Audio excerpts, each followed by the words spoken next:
Palavra Final, com Alexandre Garcia, direto de Brasília. O mundo inteiro está reagindo à prisão de Maria Corina. Dizem que depois ela foi liberada, mas deram tiros na comitiva dela, na moto onde ela estava. Dizem que um dos auxiliares dela está ferido, né?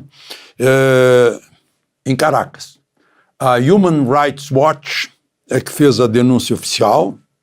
O presidente da Colômbia, o esquerdista Gustavo Petro, já havia denunciado, dizendo que não iria para a posse de jeito nenhum depois das últimas prisões. O ex-candidato à presidência foi preso, do partido centrista, partido Centrados, Henrique Marques. Foi preso também, além de Marques, o Carlos Correa, um defensor de direitos humanos, progressista. Tudo isso segundo palavras do presidente da Colômbia, Gustavo Petro. Ele disse que por esses motivos, né, ele tem motivos para não ir à cerimônia de posse de Maduro. Até agora, nesse momento de gravação, são 19h, eu não sei de nenhuma manifestação do governo brasileiro sobre estar representado, avalizando, testemunhando uma posse ilegal de Maduro na base da imposição da força, né? Numa eleição cujo resultado foi atestado pelo Centro Carter, pela ONU, pela União Europeia, pelos países latino-americanos e do Caribe, né, que tinham um compromisso do Acordo de Barbados de uma eleição limpa. E não foi nada disso. Mas se sabe o resultado, que foi 67-30 até 83,5% da contagem. Né, que da contagem até 83,5% se soube da contagem. Lula pediu as atas, nunca foram entregues e ele silenciou. E agora a Maria Corina Machado, que é um símbolo, né, presa depois de um comício, e não sei se foi solta, disse que foi obrigada a gravar vídeos. E eu ouvi agora uma manifestação, sinto muito. Por que a pessoa não fala português ou fala espanhol? Mas faz uma mixórdia, uma senhora chamada Mônica Valente representando lá o PT e elogiando o ato de soberania, de democracia, de liberdade que é dar posse ao Maduro. No mesmo dia em que é preso. E, enfim, um dia depois que Lula fez um comício esvaziado na Praça dos Três Poderes, aplaudindo democracia, dizendo que é amante da democracia. Ainda restam horas de uma manifestação do governo brasileiro. É a oportunidade de condenar uma ditadura. Mas o partido que está no governo, o PT, está lá representado e aplaudindo a ditadura e louvando a ditadura mais do que isso. Eu hoje calculei a capacidade de gente da Praça dos Três Poderes, são 120 metros por 220 metros, botando 3 por metro quadrado, daria 100 mil pessoas. E, segundo o Poder 360, havia lá no 8 de janeiro, ontem, 1.200 pessoas, com os convidados que saíram do Palácio do Planalto. 1,2% da capacidade da praça. Bom, gente, eu não sei se há alguma inteligência atrás disso. Aparentemente não. O governo brasileiro, em todos os poderes, passou recibo assim de graça ao que disse o Mark Zuckerberg. Ele disse que ia trabalhar junto com o presidente Trump para, enfim, pressionar os governos que, por sua vez, estão pressionando por mais censura. E ele quer menos censura, inclusive retirou aqueles mediadores lá que examinavam para saber se era mentira ou era verdade o que estava no Facebook e no Instagram. E o governo brasileiro, ele não falou em Brasil, ele chegou a falar em tribunais secretos, ele quis dizer que fazem julgamentos secretos, investigações secretas para retirar conteúdos das redes sociais. mas não citou o Brasil. Mas o Brasil já enfiou a carapuça. O presidente Lula disse que vai fazer uma reunião de governo para examinar isso, que é grave, que não pode admitir que a soberania do Brasil, né, tem que ser resguardada. A Advocacia Geral da União diz que vai agir contra a meta se violar as leis brasileiras.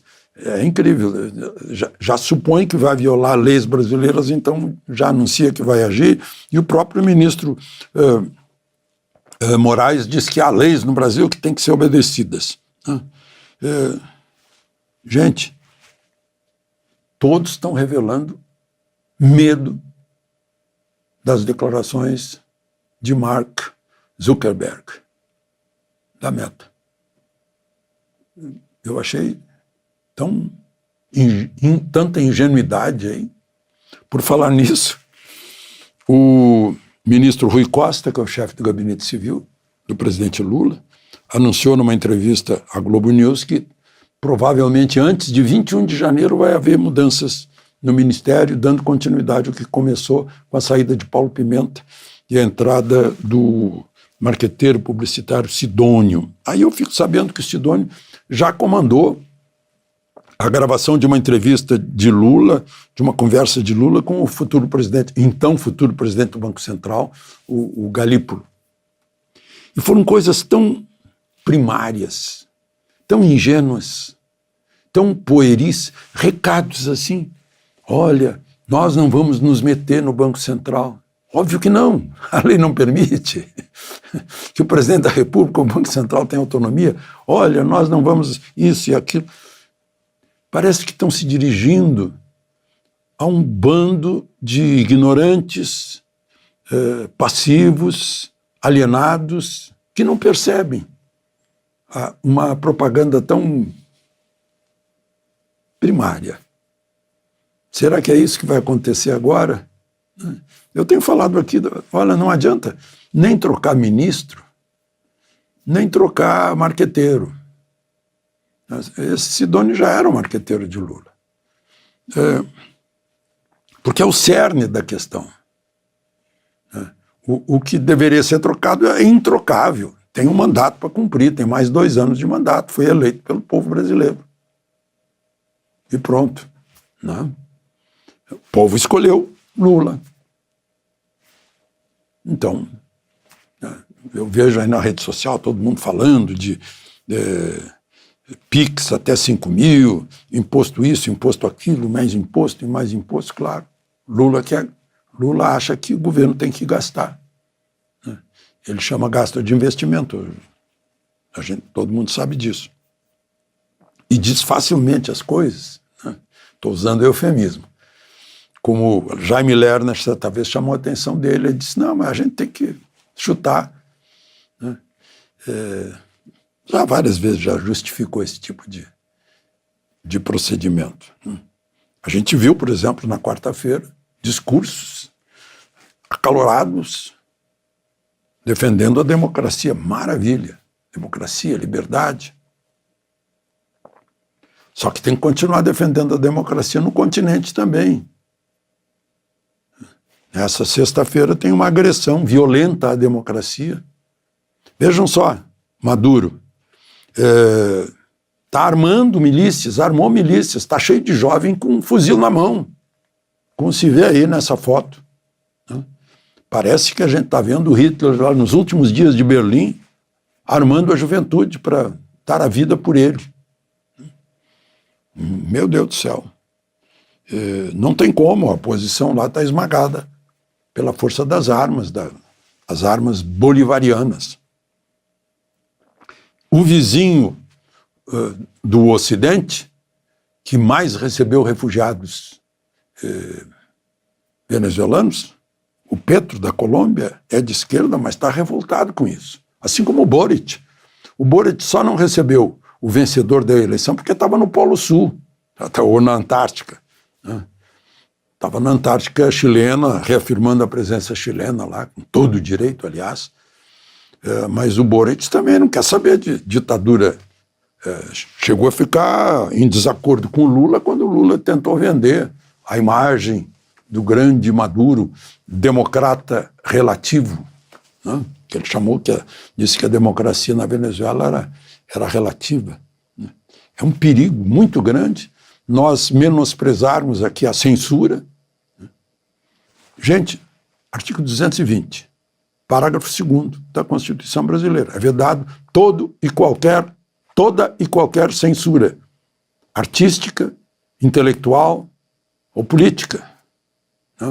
Não é vedado. Agora, isso não tem nada a ver com calúnia, injúria e difamação, que está no Código Penal.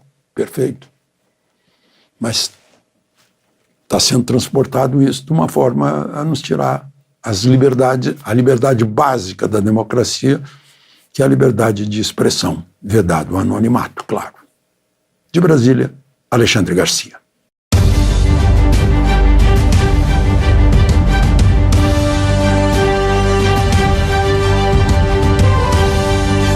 A palavra final com Alexandre Garcia, direto de Brasília.